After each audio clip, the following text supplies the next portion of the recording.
আসসালামু আলাইকুম। আমি এখন আছি দরবেশপুর ব্লগে। মূলত কৃষি অফিস থেকে দেওয়া হচ্ছে ড্রাগনের একটি জাত, রেড ভেলভেট। এই জাতটির একজন কৃষক লাগাইছে, সেই জমিতে আছে এখন আমি। তো দেখতেই পাচ্ছেন জাতটি কত সুন্দর, এবং তাদের প্রত্যেকটা কাটিং আপনি যদি দেখেন কিভাবে প্লারের মাধ্যমে তার দিয়ে কীভাবে তারা আটকায় রাখছে, তাদের প্রত্যেকটা পদ্ধতি অসাধারণ।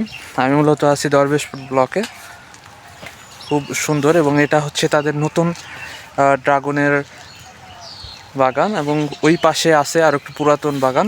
এবং আপনারা যেটা দেখতে পাচ্ছেন নেট দিয়ে ঘেরা, ওইটা হচ্ছে তাদের পুরাতন বাগান। অসাধারণ একটি পরিবেশ। সংক্ষেপে কিছু তথ্য দিয়ে রাখি। বর্তমানে সরকার চেষ্টা করছে ড্রাগন ফলকে চাষিদের মাঝে ছড়িয়ে দেওয়ার জন্য।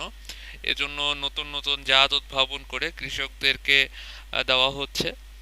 আলহামদুলিল্লাহ, বারাদি ব্লগে আমরা একজন কৃষককে এই জাতটি দিয়েছি। আপনারা দেখতেই পাচ্ছেন প্রদর্শনীর জন্য ব্যানার টাঙানো হচ্ছে। আপনারা চাইলেও কৃষি অফিসের সাথে যোগাযোগ করে এই ধরনের ড্রাগনের জাতগুলো কৃষি অফিসের কৃষি কর্মকর্তার মাধ্যমে সংগ্রহ করতে পারেন।